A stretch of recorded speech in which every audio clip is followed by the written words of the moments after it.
हम सामाजिक प्राणी के तौर पे चिन्हित किए जाते हैं तो अनिवार्य हो जाता है कि एक दूसरे के प्रति सहयोगी के तौर पर भी सामने आएं, और ना चाहते हुए भी हम एक दूसरे के प्रति सहयोगी के तौर पे काम में आते भी हैं और काम में नहीं भी आते हैं। जैसे पारिस्थितिकी, जो हमारा पारिस्थिति प्राकृतिक तंत्र निर्मित हुआ है, ये ऐसा ही है कि सब यहाँ पर एक दूसरे के ऊपर निर्भर हैं। पर निर्भरता है जब तक कि पर्याय में अशुद्धि है, दूसरे की आश्रयता जो है वो सभी में बनी हुई है। अब ये सिर्फ और सिर्फ हमें तय करना है कि हम दूसरे के जीवन में किस तौर पे अपना उपयोग प्रस्तुत कर पाते हैं। अनंत ब्रह्मांड में जो 6 द्रव्य हैं वे अपने अपने तौर पे एक दूसरे को सहयोग कर रहे हैं। वर्तना के तौर पे सहयोग दे रहा है हम सभी को समय, अवगाहन के तौर पे हम सभी को सहयोग दे रहा है आकाश, स्थिरता और गति के नियामक तत्व होने के तौर पे धर्म, अधर्म और धर्म हमें दे रहा है सहयोग। प्राण, पान, शरीर निर्मिति आदि के तौर पे पुद्गल दे रहा है सहयोग। और चाचा ये सहयोग दे रहे हैं निरापेक्ष भाव से। अपेक्षाएं तो एक आदमी ही पाल के बैठा है कि मैं उसी अनुपात में सहयोग दूंगा जिस अनुपात में तुम सहयोग का आश्वासन दो, उसी अनुपात में बीज बो जिस अनुपात में धरती प्रत्युत्तर में लौट आ दे। ये पुद्गल की तो कोई अपेक्षा है नहीं, धर्म अधर्म की कोई अपेक्षा नहीं है। तो अपेक्षाओं से वे जो 5 हैं वे तो निरापेक्ष भाव से सहयोग दे रहे हैं कि नहीं दे रहे हैं भैया। हमें सीढ़ी बना करके सिद्धपने को प्राप्त कर लो तुम, उन्हें तो कोई शिकवा नहीं है, उन्हें तो कोई मांग नहीं है चाचा। मांग किसकी होती है? जीव की मांग होती है, और जीव की मांग जीव से ही होती है। जीव, एक जीव की मांग दूसरे जीव से होती है ना, पुद्गल से भी होती है, लेकिन जीवों की अपेक्षाओं में पुद्गल से कम होती है। पुद्गल से अपेक्षा तो होती है लेकिन जीव से मांग होती है, ऐसा कह दें तो भी अच्छा है। तो मां, कल जो हमने चर्चा की थी वो चर्चा की थी भाभी, दूसरे के उपकार करने के 2 ढंग हैं। एक ढंग है कि उसका अनुपकार ना करना भी उसका उपकार करने का एक ढंग है। समझ रही ना? नहीं, इतना तो सेंटेंस समझ गई कि नहीं समझी कि दूसरे का, आपके जो परिवारों में हैं, जो परिकरों में हैं, जो परिजन हैं आपके, उनका अनुपकार ना हो आपके द्वारा, यही उनका उपकार है आपके द्वारा। किसी को हानि न पहुंचाना मेरे द्वारा उसको एक अर्थ में लाभ पहुंचाना है। ठीक है, तो दूसरों को हानि पहुंचाने की भूमिकाओं में हम रहते हैं, खूब इसकी चर्चा कर लिए थे कल। और कैसे रहते हैं हम? वहां पर अपनी उपस्थिति दर्ज कराते हैं ऐसे निमित्त के तौर पे कि बिगाड़ की संभावना न बने, बिगाड़ ही बने, संभावना नहीं बिगाड़ बने। वे अभिकथन जो हम एक दूसरे तक प्रेषित करते रहते हैं, ये वे अभिकथन हैं जिन्हें अपन सीधी भाषा में चुगली कहते हैं। किसी की निंदा कहते हैं, हमारा सा पहले ही लिख दिए हैं, आत्म प्रशंसा और परात्म निंदा कौन से गति का कारण है? नीच, नीच पने का कारण है, नीच गोत्र का कारण है। तो नीच तो है ही वो, अभी इधर ही नीच है, गालियों में भी देते, भयंकर नीच आदमी है जी। और उसमें क्या कह रहे हैं? उसमें छह ढाला में कार कहते हैं ना, क्या कहते हैं? वो कह रहे हैं दूसरे की निंदा न सुनना ही आता है ना। अरे करना अलग बात है, सुनना नहीं पहले, क्योंकि श्रोता जो हैं वो वक्ता को बढ़ावा देते हैं। श्रोता किसको बढ़ावा देते हैं? वक्ता को बढ़ावा देते हैं कि कहो, बहुत अच्छा कहो चाचा। जो हम कह रहे हैं कि अब उत्साह दे रहे हैं, सहयोग दे रहे हैं कि हाँ तुम कहो, क्योंकि हम सुनने वाले हैं। तो आप नहीं कहते हो तो सुनो ना। अब मैं तुम्हें बड़ा भैया क्षमा करो, मेरा निंदा न करने का नियम नहीं है, लेकिन न सुनने का नियम तो है, क्योंकि आदत ऐसी है कि न चाहते हुए भी हो जाती है। ठीक है मां की नहीं है? देखिए यहां पर सहयोग की बात हो रही। मां, एक परदेसी एक शहर आया, बस से उतरा ही था कि पुलिस वाले ने पकड़ लिया।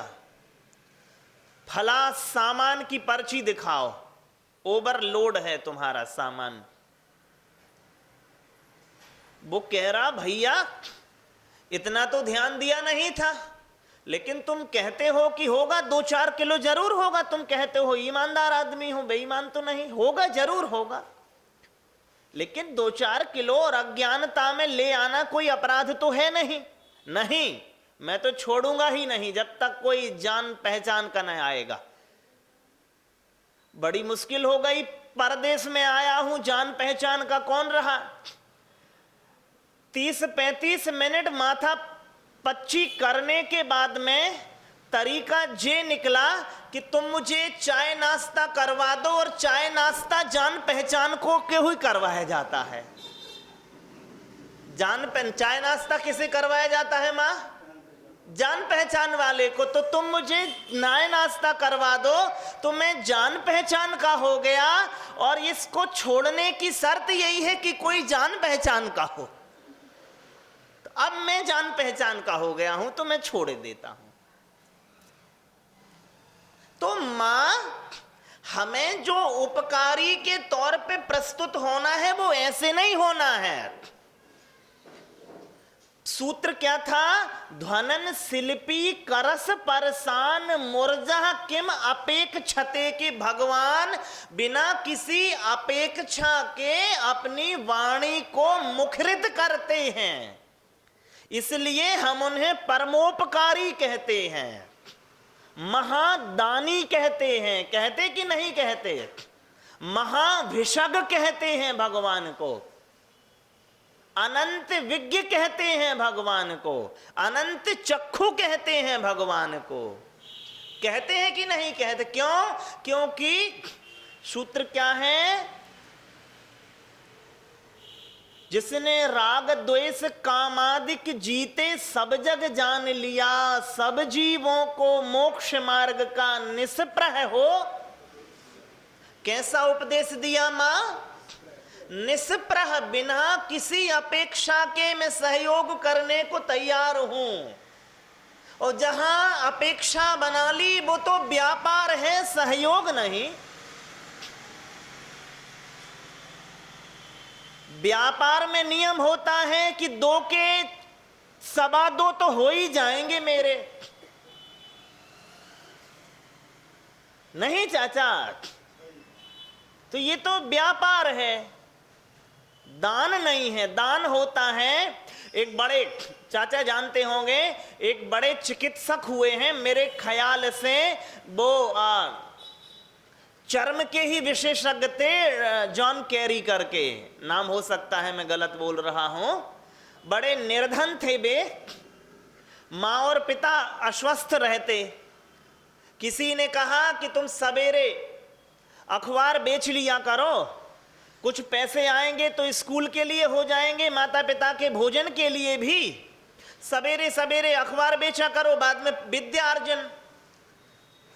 एक सांझ भोजन न मिल पाया उन्हें, तो सवेरे जल्दी भूख लगे आई, अखबार डाल रहे थे, सोचा कि अब तो न चला जाएगा, तो जो सामने घर है उस घर से कुछ खाने को मांग लूंगा।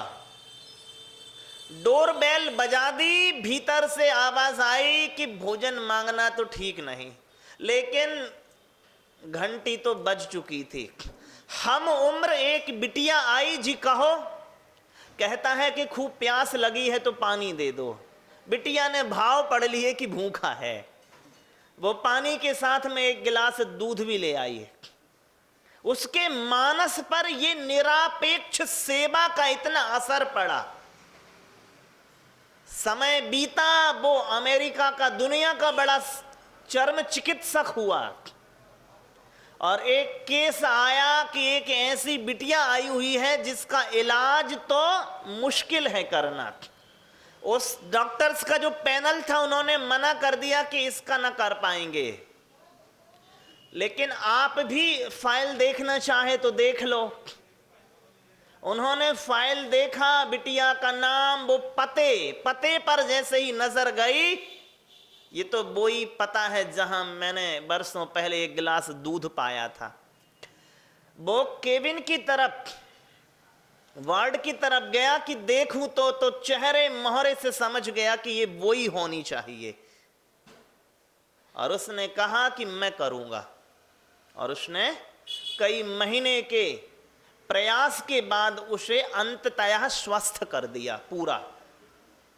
लेकिन वो बिटिया इसलिए परेशान थी कि जितनी अपनी जायदाद नहीं है उससे ज्यादा तो बिल आना है अभी। वो कैरी कहता है, डॉक्टर कहता है कि उसे बिल देना, उसके पहले मुझे दे देना। और उसने दिया, उसने जो अमाउंट थी वो काट दी और वहां पर कुछ शब्द लिख दिए। वो उसके पास पहुंचा, वो कप कपाते हाथों से खोलती है, और दुखी भी थी, हालांकि खुशी भी थी कि ठीक हो गई है। और जैसे ही उसने पढ़ा तो वहां पर लिखा हुआ था, तुम्हारे एक गिलास दूध ने तुम्हारा सारा बिल अदा कर दिया। तो ये निरापेक्ष भाव से दिया गया था ना मां, कोई अपेक्षा तो थी नहीं आपको, उसको भी कोई अपेक्षा नहीं थी। लेकिन जब हम अपनी प्रस्तुति दर्ज कराते हैं दाता के तौर पे, तो हम पीछे एक आशा बांध लेते हैं, इसीलिए वो दान जो है कलंकित हो जाता है, क्योंकि आशा ने चीजों को धूमिल कर दिया। और आप दाता के प्रति इसलिए क्रोध से भी भर जाते हो क्योंकि आशा की पूर्ति नहीं हुई। नहीं भर जाते। आज तो मन खूब उदास है, क्यों? अरे 3 दिन से लगा रहे, महाराज ही नहीं आए, क्षुल्लक तो आ गए। क्यों? आशा भरा हुआ था ना मन। ठीक है कि नहीं है? आप धन के तौर पे तो बहुत सी चीजें दान के रूप में काम करती हैं। वर्तमान परिप्रेक्ष्य में एक तो मां समय का दान करना जरूरी चीज हो गया है। परिवारों में समय के दान के तौर पे हम बेहतर उपस्थिति दर्ज नहीं करा रहे हैं। दूसरा, भाषा के तौर पे हमारे द्वारा उत्तम दान नहीं दिया जा रहा है। भाषा के तौर पे उत्तम दान नहीं हम दे रहे हैं। ठीक है, एक और बात ध्यान रखना, लेकिन क्योंकि वो दान, जब दान दिया जावे जिस अर्थ के लिए वो अर्थ पूरित ना हो तो निर्माल्य में आ जाएगा, सदोष हो जाता है। अरे वो मुझे आपने दान दिया विद्या के लिए, और मैंने विद्या तो अर्जन की नहीं उस दान से, तो मैं उस दोष का पात्र हो गया ना। तो जब परिवारों में आपके द्वारा इनके लिए और इनके द्वारा इनके लिए समय का दान दो, तो उस समय में बेहतर का ही उत्पादन होवे, नहीं तो पता चलो बदतर का उत्पादन कर लो। मां बैठे तो इसलिए थे कि पुराने गिले शिकवे दूर होंगे, पता चला बैठने से नए और हो गए शुरू। तो दाता ने जो आपको समय का दान दिया वो उत्तम अर्थ नहीं लाया, इसलिए दान का उत्तम अर्थ निकले यही, भाषा का उत्तम दान दो मां। ठीक है चाचा, तीसरा जो मैं दान की कमी देखता हूं वो देखता हूं आश्वासन का दान। अब आप आश्वासन भी नहीं देना चाहते किसी को। किस चीज का आश्वासन? मुझे तो सबसे बड़ा डर रहता है असुरक्षा का। चाचा, असुरक्षा का डर रहता है, तो मां जो है वो आश्वासन भी नहीं दे रही है कि चाचा तुम काहे को असुरक्षित महसूस करते हो? अरे हम तो हैं ना।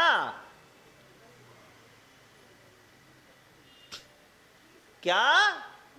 अरे जी मैं अपना डर बता रहा हूं, तुम्हारा डर नहीं भैया। इधर कोई आश्वासन देने को तैयार ही नहीं है कि महाराज आप फिक्र न करो हम लोग हैं। यहां तो महाराज का पता नहीं, मुझे तो ऐसा लगता है कि जिंदगी जीने के लिए जंग चल रही है। जीने के लिए क्या चल रही है मां? जंग। क्यों? क्योंकि मुनि महाराज जी की बहुत ज्यादा मोटे तौर पे एक ही चीज पे निर्भरता है और वो है भोजन पे। तो आप इतना भी आश्वासन देने को तैयार नहीं हो, ये पक्की समझ रहा हूं। देते हो आश्वासन नहीं देते, दान तो देते हो मां। अब चाचा यदि बीमार हो जाएंगे तो अस्पताल में तो ले जाना पड़ेगा ही मां को, लेकिन तुमने जो पहले आश्वासन नहीं दिया था ना, इसलिए तो असुरक्षा की वजह से मैं बीमार हो गया। बीमारी कहां से आई? वो असुरक्षा ने मुझे बीमार किया है। पूरे मन से, पूरे मन से। मां मैं क्यों बीमार हुआ? क्योंकि असुरक्षा का भय मुझ पे हावी हो गया। तो फिर तुम अस्पताल ले गए। अरे तुम पहले ही कहते कि हम अस्पताल ले जाएंगे, चाहे तुम हो चाहे ना हो, तो वही डर तो मुझे अस्पताल न ले जाने देता। एक मां, आखिरी बात है, एक शहर में बड़ा जुलाहा था, एक ही जुलाहा और बहुत बड़ा। सभी के वस्त्र वही बनाता और सभी के ऊन भी वही काटता। दैनिक क्रिया के लिए गया ही था कि उसने देखा एक बहुत बड़ा जहाज बंदरगाह पे किनारे लगा। उसने किसी से पूछा कि इसमें है क्या? है क्या? रुई है भैया, और यहां का जो बड़ा जुलाहा है उसे ही काटना है जी। अब वो दबाव में आ गया कि मैं ठहरा इतना सा और जे जो जहाज है रुई का इतना बड़ा। अब मानसिक दबाव में काटता तो वो रोज हर रोज ही था, उसी जहाज की रोज रुई काटता था, लेकिन उसने कभी इतने बड़े ढंग से नहीं देखा था। छोटे छोटे रूप में आप सहयोग कर देते हैं तो सहज लगता है। राजा को खबर हुई कि हमारा जो जुलाहा है वो बीमार हो गया। क्या हुआ भैया? पता नहीं चल रहा। राजा ने खबर ली, वैद्य बुलाए, कहा हाँ वो एक सप्ताह पहले जब बंदरगाह पे जहाज किनारे लगा था तब ये भी वहां था। वैद्य ने बातों बातों में कहा क्या बताएं भैया, तुम भी बीमार हो गए हो। कोई बात नहीं, ठीक समय पे बीमार हुए हो, क्योंकि अब काम भी नहीं आना है। उस रूही के जहाज में आग लग गई। अब दबाव था वो खत्म हो गया, स्वस्थ हो गया 2 दिन में। तो माँ आश्वासन दे किसी को, समय के दान के रूप में सहयोग करें और भाषा के रूप में, है ना। क्योंकि आपके बच्चों ने बेई शब्द पहली बार बोले थे जो आपने उन्हें सिखाए थे, है कि नहीं है। तो इस तरह पर सहयोग दें हम सभी के लिए, और मां सहयोग ही देना, आश्वासन दे दो, जरूरत तो किसी को ज्यादा विशेष पड़ती है ही नहीं, और जब पड़ेगी तो मुकर जाएंगे, अपना क्या झारा। अरे मां जब पड़ेगी तो मुकर जाएंगे, कम से कम अभी तो दिए चले जाओ। और उस आश्वासन, आपके आश्वासन की बदौलत उसे जरूरत कभी पड़नी नहीं है, आप ये देखिएगा, है ना। क्योंकि अभिकथन कार्यकारी होते हैं कि नहीं होते हैं, वचन कार्यकारी होते हैं, आपके उत्साह के लिए और अनुत्साह के लिए आपके और एक दूसरे के अभिकथन खूब अच्छे तौर पे कार्यकारी होते हैं। और इसका सबसे अच्छा उदाहरण है हमारा प्रवचन करना। हम इसी आश्वासन से भरे हुए तो प्रवचन करते हैं कि अभी 4 बैठे हैं, आखिरी तक 40 आ ही जाएंगे, और हम इस आश्वासन से भरे होते हैं तो देखते हैं कि वो 40 आ भी जाते हैं। और मैं अगर खुद को दबाव बना लूं कि 4 ही हैं, मैं क्यों कहूं, तो पता चला 40 जो आने थे वे भी नहीं आए, और अगले दिन से वो 4 भी नहीं आएंगे। तो मैं ही इस विश्वास से भरा हुआ होता हूं कि यहां के लोग सहयोग देते हैं, तो आप सभी इस विश्वास से भरें कि सहयोग मिलेगा। बोलिए पूज्य मंगलानंद सागर मंगल सागर मुनि महाराज की।